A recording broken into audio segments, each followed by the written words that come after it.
David Fresno. David Fresno doesn't believe Mahomes, Purdy, or Shanahan's the top story in the game. Dave, you got another thought, huh? Yeah, guys, good morning. I'm excited for the Super Bowl week, but what I'll be looking at is the defense, man. And this Steve Wilkes, the coordinator, I know he had to come down, and that was a big story, being on the sideline. But to be honest, this defense kind of underwhelmed all season as, what we're kind of accustomed to. We cashed out for Hargrave, and he's kind of been a no-show, and they talk about the effort. And I don't know if they just don't really respond to him as the buff Jack dudes and Sala and my guy, D'Amico Ryans. I don't know if that plays a role in it, but I just think the defense is going to be the key. Nobody's talking about Pacheco, but he might be talked about after Sunday because we've been letting everybody run all over us. And I know all the eyeballs are going to be on Shanahan and Purdy, but this defense we got to start playing to our standards. And to be called out for effort from NFC Championship games, I don't think I've ever seen that. It's inexcusable. There's just no excuse. And it's not one guy. Like Chase Young is one of them. I saw Gibson jogging a lot. I saw other guys jogging a lot. I watched those JT O'Sullivan videos, which are breaking down quarterback play. He always says every single week, well, that's just what 19 does. Talking about Debo, right? And how Debo, when the ball's not going to him, right, he'll just stop or he'll just slow down and give away that the ball's not going to him. Yep. And it's something that JT O'Sullivan, he's like, look, it's who he is as a player. I've come to accept it. I don't love it, but he makes up for it in other ways, so I'll overlook it.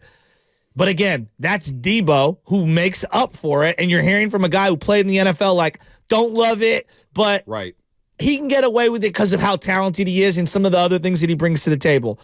When you're Chase Young, I'm using him as one example, when you're Chase Young and you're fighting for a contract in the league to stay in the league, if you need more motivation than just personal pride in the NFC Championship game, well, here's John Lynch. We've got issues. Here's John Lynch on the effort level in the NFC title game.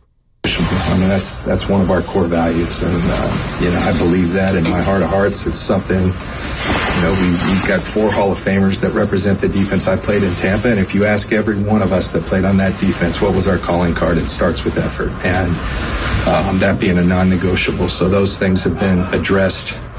We got one game. I really would be shocked if we saw that again, and sometimes that comes. There's excuses for it. But they're just that. They're excuses, and that has to be non-negotiable. Play your heart out, and then we've got a lot of good players, a lot of good depth that you can get. So those aren't plays that we're proud of. Those players are proud of. It's been addressed, and I'd be real surprised. So, effort level. And Chase Young. I'm scratching my head thinking, boy, when the Niners made that trade, I was like, man, all they gave up was a top 3rd-round pick for Chase Young?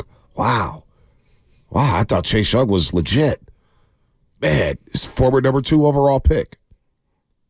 And now you see why Washington was dangling Chase Young. Because pass rushers are at a premium. Everybody wants a pass rusher. Pass rushers outside of quarterbacks and left tackles may be the most sought-after position in all of sports. In all of football, I should say. Edge rusher, quarterback, left tackle, maybe corner. But edge rusher is a top 3 position in all of football. Everybody's trying to get an edge rusher. And Chase Young just got flipped for a 3rd-round comp pick. And I'm not thinking of, man, even in the contract here, Chase Young, 3rd. Wow, Niners just got a steal. Then the Jaguars game happened. Then there was the dialogue, well, boy, if you had to pick one, I'm paying Chase Young over Brandon Ayuk. I remember the conversation. And I'm like, and I can subscribe. I get why. Edge rusher is very important. It's a premium position. But then he's just been underwhelming. And then you pop on the tape against the Detroit Lions. And I'm getting texts from Ian Williams midway through the second quarter. Hey, man, Chase Young plays too high. Hey, man, Chase Young ain't it. They're going right at Chase Young. Screen game, pitches, edge, didn't matter. They're going at 92. That's on tape. But it wasn't just him. It wasn't just him. However, you're trying to get paid. That I agree with. And you got traded here. You're number 2 overall pick. Now, Gibson as well. There's some other players out there. Or Burks. Effort level in the NFC title game. NFC title game? I'll give Armstead this. It does look like his foot is really hurt. I don't know. The poor guy might need some crazy surgery in the offseason, and maybe he's getting toward the end of his career. He did not look right at all. I mean, that film session may have been very uncomfortable for Chase Young, number 92. I mean, that's part of You get football. traded here into the 49ers way, and you're wearing number 92, and you're walking out with Debo and Trent Williams with the boombox, and you play like that, that's a problem. Well, and it's the NFC title game, Shasky. Jahmyr Gibbs is cut back on the field to go up 21-7. It's win or go home. And Chase Young is out there lollygagging, walking around. I'll tell you, the third play of the game was the Jamison Williams touchdown. I saw 4 guys jogging. What did I say in our group thread during the game, before the film even came out? Jamison Williams jogs over to the sidelines faster than guys are running right now on the field. Yeah. What am I watching? I mean, no wonder Montez Sweat was more sought after than Chase Young. I had no idea Chase Young lollygagged around like that. That was awful. I'm looking at him because he's the previous. Look, we know Gibson. We know he has his limitations, and he's going to be picked on in the Super Bowl. I am very concerned about the safety spot in the Super Bowl. Him and Jair Brown as a rookie and Logan Ryan. Good luck. Took some bad angles. I mean, every time. Some really bad angles. This is why I'm looking at the offense. I don't even care about the defense this game. I honestly, if they get a couple stops, great. Purdy and them got score at least 30 in this game. Because what I saw against Detroit is what Andy Reid's going to pick on.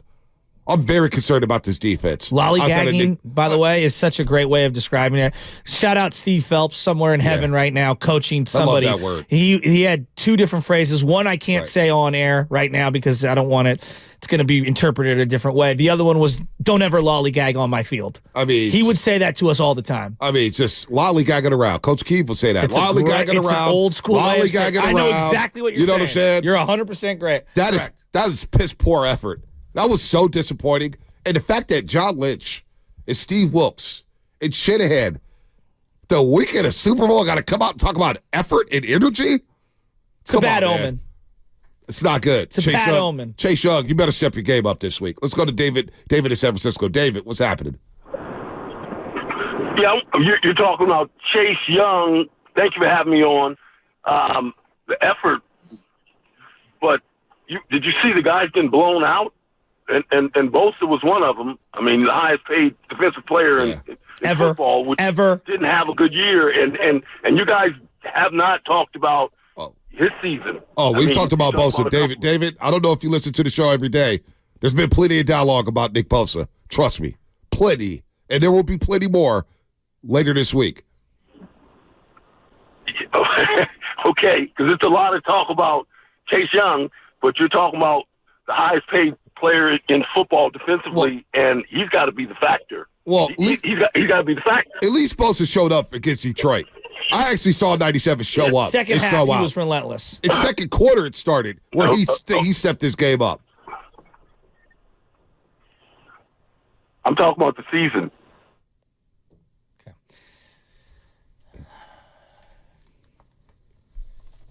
We had a good show.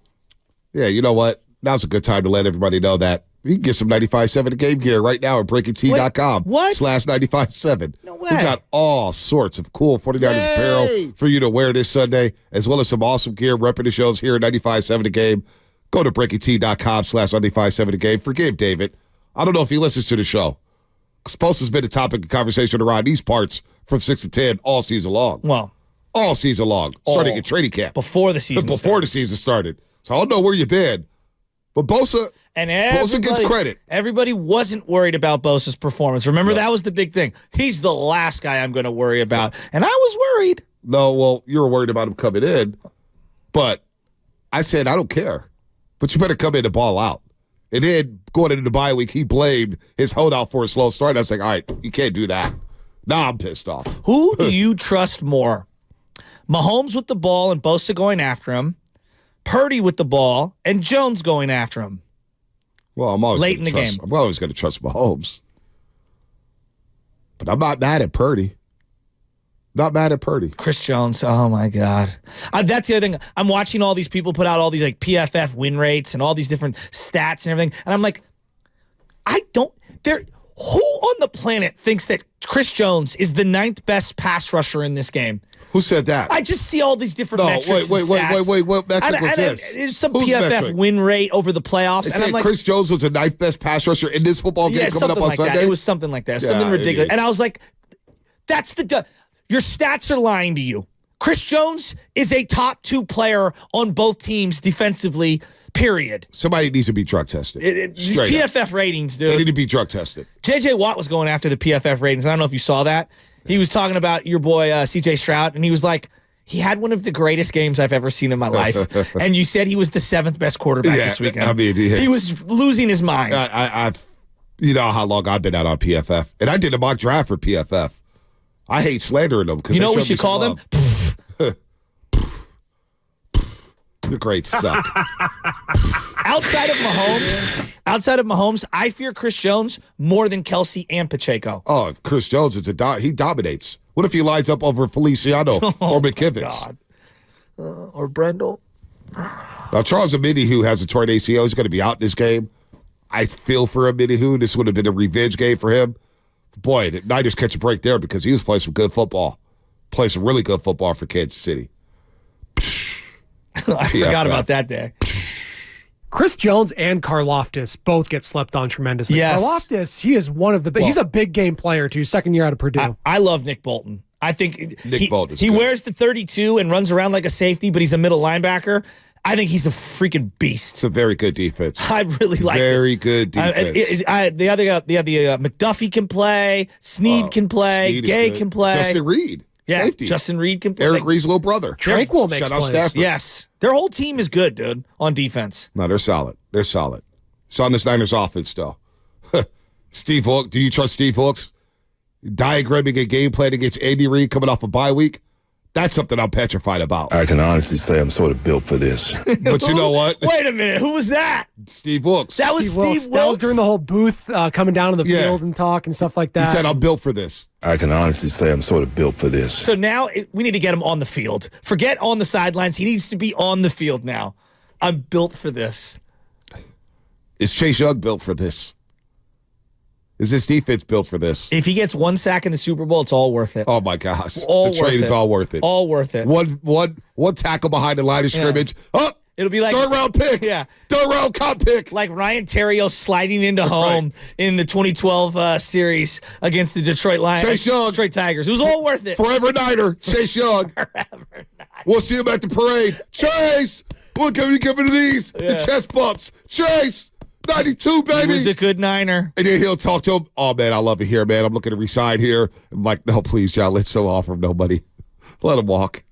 He can go to Seattle. All I care about. We'll run right at him. Ramon Ramirez. Was that the guy that came in? Yes, Mero Petit had that one Mero game. Petit.